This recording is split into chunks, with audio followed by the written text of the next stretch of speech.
Hello friends, welcome to our last video of solution. ये 12th class NCERT part 1 का chapter है। इसके already 7 videos हम दे चुके हैं, जिसमें हमने कॉन्सेंट्रेशन, सॉलिबिलिटीज़, वेपर प्रेशर, अपने कॉलिगेटिव प्रॉपर्टीज़, ये आइडियल नॉन आइडियल सॉल्यूशन, इन सब की अपन बात कर चुके हैं। आज अपन बात करते हैं एबनॉर्मल मॉलिक्यूलर मास। ठीक है, तो मैं डॉक्टर संगीता गुप्ता, बने रहिए मेरे साथ। चलिए शुरू करते हैं सॉल्यूशंस।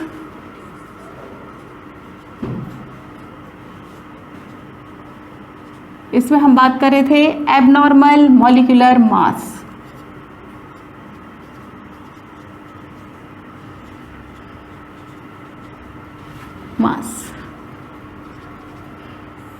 देखिए बच्चों, हमने पहले भी बात की थी कि कॉलिगेटिव प्रॉपर्टीज़ क्या होती हैं। कॉलिगेटिव प्रॉपर्टीज़ वो होती हैं जो कि नेचर पर डिपेंड नहीं करती, number of the solute particles पर डिपेंड करती हैं। अगर हम ये कहें कि किसी भी रीज़न से सॉलिड पार्टिकल का नंबर ही चेंज हो जाए, जो पहले है पहले के कंपैरिजन में या तो ज़्यादा हो जाए या कम हो जाए, तो क्या होगा? कॉलिगेटिव प्रॉपर्टी चेंज हो जाएंगी डेफिनेटली। हम अच्छे से जानते हैं colligative properties inversely proportional to क्या होता है? Molecular mass. अगर कॉलिगेटिव प्रॉपर्टी चेंज हो गई तो मॉलिक्यूलर मास भी क्या हो जाएगा? डेफिनेटली चेंज हो जाएगा। तो इसको हम कहते हैं abnormal molecular mass. For example, मान लीजिए हमारा जो मॉलिक्यूल है, जो सॉल्यूट है, वो डिसोशिएट हो जाता है, यानी कि एक मॉलिक्यूल जो है वो आपके 2 में कन्वर्ट हो रहा है, तो नंबर ऑफ द पार्टिकल्स क्या हो गए? जस्ट डबल हो गए। डबल होने से कॉलिगेटिव प्रॉपर्टीज क्या हो जाएंगी? डबल हो जाएंगी। और तो मॉलिक्यूलर मास क्या हो जाएगा? जस्ट हाफ हो जाएगा। ठीक है, इसी तरह से अगर एसोसिएशन हो रहा है, सपोज कीजिए 2 मॉलिक्यूल एसोसिएट होके एक मॉलिक्यूल बना रहे हैं, तो कॉलिगेटिव प्रॉपर्टीज क्या होंगी? जस्ट हाफ हो जाएंगी। क्यों? क्योंकि नंबर हाफ हो गया, तो मॉलिक्यूलर मास क्या हो जाएगा? डबल हो जाएगा। क्लियर ये बात? इसका मतलब हमने ये कहा कि number of the particles change हो रहे हैं तो कॉलिगेटिव प्रॉपर्टी चेंज हो रही है। कॉलिगेटिव प्रॉपर्टी चेंज होने से मॉलिक्यूलर मास चेंज हो रहा है। इन सब को एक्सप्लेन किया था वॉन्टॉफ ने। एक फैक्टर आता है जिसको हम वॉन्टर फैक्टर के नाम से कहते हैं, जिसको हम आई से रिप्रेजेंट करते हैं। आई के रिस्पेक्ट में हम चारों कॉलिगेटिव प्रॉपर्टीज़ को लिख लेते हैं। देखिए, हमारी सबसे पहली कॉलिगेटिव, लास्ट में जो कॉलिगेटिव प्रॉपर्टी थी क्या? Osmotic pressure. हमने उसको पाई से रिप्रेजेंट किया था। पाई इक्वल टू CRT होता है, तो ये I इंटू CRT। ठीक है। Relative lowering of vapour pressure equal to क्या होता है? I इंटू X2 लिख सकते हैं। एलिवेशन ऑफ बॉइलिंग पॉइंट क्या हो जाएगा?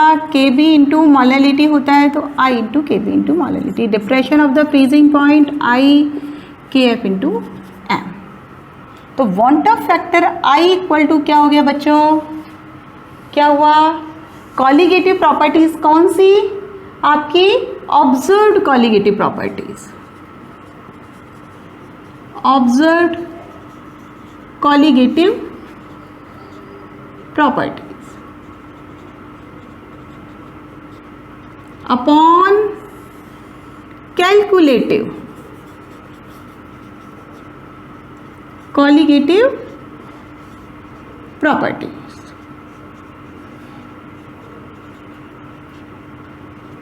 ठीक है, यदि हम इस रेस्पेक्ट में देखना चाहें इसको, तो I इक्वल टू क्या हो जाएगा? Pi upon CRT।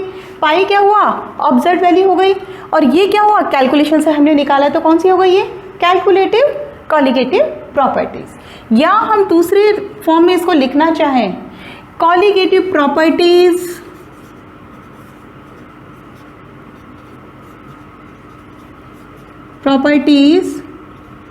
After dissociation और association upon colligative properties before dissociation और एसोसिएशन। ठीक है, किसके बराबर? I के बराबर। यदि I के बराबर कॉलिगेटिव ये है, तो मॉलिक्यूलर मास क्या है? जस्ट अपोजिट होता है। तो हम मॉलिक्यूलर मास को क्या लिख सकते हैं? हम कैलकुलेटेड मॉलिक्यूलर मास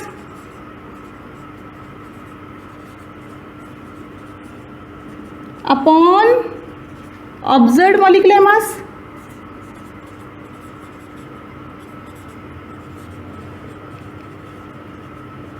ठीक है, या हम इसको लिख सकते हैं MC/MO करके लिख सकते हैं।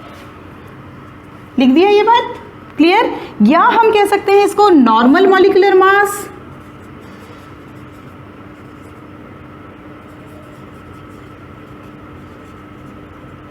अपॉन एबनॉर्मल मॉलिक्यूलर मास, लिख सकते हैं इसको। तो I को हम किसी भी तरीके से निकाल सकते हैं। क्लियर। कॉलिगेटिव प्रॉपर्टीज अगर हमारी ऑब्जर्व्ड वाली पता चल जाती है, कैलकुलेटिव तो हमें पता होती है, ऑब्जर्व्ड वाली हमें पता चल जाती है, तो I की वैल्यू निकाल सकते हैं। I की वैल्यू निकालने के बाद हम M निकाल सकते हैं। MO यानी कि observed value of molecular mass हम निकाल सकते हैं, एबनॉर्मल मॉलिक्यूलर मास हम निकाल सकते हैं। अब ये कहें कि हमें ऑब्जर्व्ड वैल्यू यानी कि मॉलिक्यूलर मास ऑब्जर्व निकालने के लिए हमें I की वैल्यू पता करनी पड़ेगी। और I की वैल्यू किस बात पर डिपेंड करते हैं कि कितना डिसोसिएशन हो रहा है या कितना एसोसिएशन हो रहा है। तो ये निकालने के लिए हमें क्या निकालना पड़ेगा, डिग्री ऑफ द डिसोसिएशन या एसोसिएशन हमें निकालना पड़ेगा। तो बच्चों हम बात करते हैं, देखिए हम डिग्री ऑफ द डिसोसिएशन की बात कर लें पहले। हम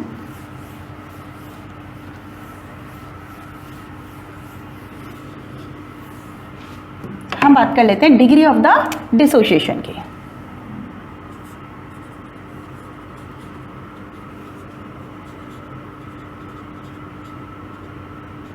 देखो डिग्री ऑफ द डिसोसिएशन का मतलब क्या हुआ कि टोटल हमारे जो मोल्स हैं उसमें कितने मोल्स हमारे डिसोशिएट हो जाते हैं। इसको हम किससे रिप्रेजेंट करते हैं, अल्फा से रिप्रेजेंट करते हैं। तो अल्फा का मतलब क्या हुआ, अल्फा इक्वल टू क्या हो जाएगा, number of moles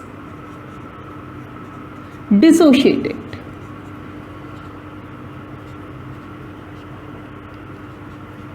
upon total number of moles. Clear. इसकी वैल्यू निकालने के लिए हम कैसे करेंगे, सपोज कीजिए हमने क्या किया है, कोई 1 मोल आपका सॉल्यूट लिया है जिसको हम सॉल्वेंट में डिसॉल्व कर देते हैं। सॉल्वेंट में डिसॉल्व करने के बाद मान लीजिए हमने कहा कि n नंबर ऑफ आयंस में वो डिसोशिएट हो जाता है। तो हम क्या कहें, मान लीजिए हम इसको ये कहें कि A हमारा कोई इलेक्ट्रोलाइट है जो कि डिसोशिएट हो गया किसमें, N1B plus N2C plus and so on. तो नंबर ऑफ द मॉलिक्यूल्स कितने हो गए, N1 N2 and so on and तक। क्लियर। अब हमने कहा कि कितना लिया था, हमने 1 मोल लिया था।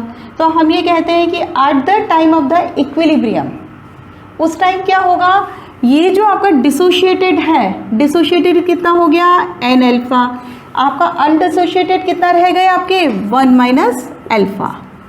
तो टोटल नंबर कितना हो गया एट द टाइम इक्विलिब्रियम में, 1 minus alpha plus N alpha. Clear. तो कितना हो जाएगा ये 1 प्लस अल्फा N माइनस 1। ठीक है, ये हो गया आपका। अब हमने कहा I की वैल्यू हम निकाल लेते हैं। I इक्वल टू क्या होता है, observed value upon calculated value. Observed value क्या है अपनी 1 plus alpha N minus 1 upon calculated कितनी है 1। टोटल 1 ही तो मोल थे वो अपने, तो कितनी हो गई 1। तो ये वैल्यू है, इसको सॉल्व कर लें तो I माइनस 1, तो अल्फा इक्वल टू क्या हो जाएगा I minus 1 upon N minus 1। Clear. अगर हमें अल्फा की वैल्यू पता है, अल्फा क्या है, degree of the dissociation, alpha की वैल्यू पता है तो I हम पता कर लेंगे। I अगर हमें पता है तो हम कॉलिगेटिव प्रॉपर्टी पता कर लेंगे, उससे हम मॉलिक्यूलर मास ऑब्जर्व पता कर लेंगे। क्लियर ये बात। ठीक है। अब डिग्री ऑफ द एसोसिएशन बिल्कुल ऐसा ही है जैसे डिसोसिएशन है, तो डिसोसिएशन की जगह हम क्या लिखते हैं, अब एसोसिएशन लिख देते हैं। डिग्री ऑफ द एसोसिएशन देखिए उसी तरह से समझाएंगे हम कि मान लीजिए 1 मोल हमने कोई भी इलेक्ट्रोलाइट ले लिया, सॉल्यूट ले लिया, वो भी एसोसिएट हो जाता है, n नंबर उसके एसोसिएट हो जाते हैं। जब n नंबर एसोसिएट हो जाते हैं तो हम क्या लिखेंगे, अब इसको देखो यहाँ इस तरह से लिखेंगे, Na किस में हो गया, An में। क्लियर। तो आपका ये क्या है, आपका at the time of equilibrium आपके जो एसोसिएटेड मॉलिक्यूल्स हैं वो कितने रहे, अल्फा अपॉन n। अनडिसोशिएटेड कितने रह गए 1 माइनस अल्फा। दोनों को ऐड कर देंगे, total number at the time of equilibrium पर। ठीक है। अब हम क्या करेंगे, वही आई की वैल्यू, आई का मतलब number of the moles, dissociated की जगह एसोसिएटेड आ जाएगा यहाँ पर, एसोसिएटेड। ठीक है, तो हम यहाँ आई इक्वल टू क्या लिख देंगे, इसको तो रब कर दें, आई इक्वल टू क्या आ जाएगा, 1 minus alpha plus alpha upon N, upon कितना था वो 1 मोल था। क्लियर ये बात? ठीक है, एल्फा की वैल्यू निकाल लेंगे यहाँ से, एल्फा इक्वल टू क्या हो जाएगा 1 minus i upon n minus 1 into n. ये क्या है, degree of the association. Degree of the dissociation या एसोसिएशन पता हमें चल जाता है तो हम आई की वैल्यू इजीली निकाल सकते हैं। इसको और अच्छे से समझने के लिए हम एक एग्जांपल ले लेते हैं, आप ही की बुक का है तो इसको अच्छे से समझ लेते हैं। देखिए मैं आपकी बुक का एक एग्जांपल पढ़ देती हूँ, रीड कर देती हूँ। देखिए 2 grams of the benzoic acid dissolve in the 25 grams of the benzene, ठीक है, shows a depression in the freezing point equal to the 1.62 Kelvin. Molar depression constant of the benzene is 4.9 Kelvin kilogram per mole. What is the percentage of association? वो क्या पूछ रहे हैं आपसे, association पूछ रहे हैं, डिग्री ऑफ द एसोसिएशन, यानी कि अल्फा की वैल्यू आपसे पूछी जा रही है। पहले तो हमें क्या क्या दिया हुआ है हम ये देख लेते हैं। देखिए हमें 2 grams of the benzoic acid दे रखा है, बेंजोइक एसिड का मतलब सॉल्वेंट दे रखा है, सॉल्वेंट का मतलब हमें क्या दे रखा है आपका, देखिए 2 grams of the benzoic acid dissolve in the 25 grams of the benzene. तो हमें बेंजीन तो सॉल्वेंट है, सॉल्यूट क्या है, benzoic acid, benzoic acid solute है, इसका मतलब W2 हमें कितना दे रखा है, 2 grams दे रखा है। ठीक है, W1 सॉल्वेंट, बेंजीन कितना दे रखा है, 25 grams दे रखा है। ठीक है, और क्या दिया हुआ है, देखो इन्होंने depression in the freezing point यानी कि डेल्टा TF की वैल्यू दे रखी है, जो कि दे रखी है इन्होंने 1.62 केल्विन दे रखी है। ठीक है, और मोलर डिप्रेशन कांस्टेंट यानी कि KF की वैल्यू दे रखी है, KF दे रखा है 4.9 केल्विन किलोग्राम्स पर मोल दे रखा है। ठीक है, और इन्होंने ये भी दे रखा है what is the percentage association of the acid if it is form dimer in the solution. तो N की वैल्यू क्या दे रखी है इन्होंने, 2 दे रखी है, डायमर बता रखा है ना इन्होंने, तो 2 दे रखी है। हमें बहुत अच्छे से पता है, हमें डिप्रेशन कांस्टेंट दे रखा है, ये सब कुछ डिप्रेशन बाई दे रखा है, हमें आपको मोलर एलिवेशन डिप्रेशन कांस्टेंट भी दे रखा है। तो यहाँ से मॉलिक्यूलर मास निकालेंगे, फॉर्मूला हमें बहुत अच्छे से पता है, क्या होता है, डेल्टा TF इक्वल टू क्या होता है, KF into W2 upon M2 W1 multiply by 1000। M2 निकालेंगे तो M2 इक्वल टू क्या हो जाएगा बोलो, हम यहाँ KF की वैल्यू लिखें 4.9, W2 लिखें 2 multiply by 1000 upon delta TF लिख दें 1.62। ठीक है, इंटू W1 लिखें, W1 कितना है 25। क्लियर, ये आ गया समझ में। तो इसकी वैल्यू अगर हम कैलकुलेट करते हैं तो ये करीब करीब आ जाती है 241.98 ग्राम्स पर मोल। तो ये M2 कौन सा निकला है, ऑब्जर्व्ड वैल्यू निकली है। अब इसकी कैलकुलेटेड वैल्यू हमें पता है। ठीक है, बेंजोइक एसिड की हमें क्या है पता है, तो हम I की वैल्यू निकाल लेंगे। ये तो हटा दें, हम बहुत अच्छे से जानते हैं I इक्वल टू क्या होता है, normal molecular mass upon abnormal, जानते हैं अपन अच्छे से। ठीक है, नॉर्मल मॉलिक्यूलर मास हमारा कितना होता है 122 अपॉन एबनॉर्मल कितना है 241.98। ठीक है, इसको अगर अपन कैलकुलेट करते हैं तो आता है 0.504। तो हमने किसकी वैल्यू निकाल दी, अल्फा की वैल्यू निकाल दी, ओ सॉरी आई की वैल्यू निकाल दी। अब हम यहाँ रख देंगे, आई की वैल्यू हमें पता है, हमें एन की वैल्यू पता है, तो अल्फा निकाल देंगे अपन। देखो कैसे रखेंगे अपन इसको, यहाँ पर अल्फा इक्वल टू 1 माइनस आई कितना है 0.504 अपॉन 2 माइनस 1 मल्टीप्लाई बाय 2। ठीक है, ये वैल्यू तो रखी है अपन ने, हटा दें इसको, और इसको जब सॉल्व करेंगे तो ये आएगा 0.992। तो ये क्या है, डिग्री ऑफ द एसोसिएशन, यही पूछा जा रहा है आपसे। तो बच्चों इसी के साथ ही आपका ये चैप्टर पूरा ख़त्म हो जाता है। इसको बहुत सिंपल बनाने के लिए हमने इसके छोटे छोटे वीडियोस बनाए थे जिससे कि आपको इजीली समझ में आ जाएंगे। इसको आप अच्छे से पढ़ना, इसके न्यूमेरिकल्स करना। अगर किसी तरह की भी कोई प्रॉब्लम है तो कमेंट बॉक्स में आप कमेंट्स करना, ठीक है। आई थिंक ये आप चैप्टर समझ में आ गया होगा, अच्छा लगा होगा तो आप लाइक कीजिए, शेयर कीजिए एंड सब्सक्राइब कीजिए। Thank you.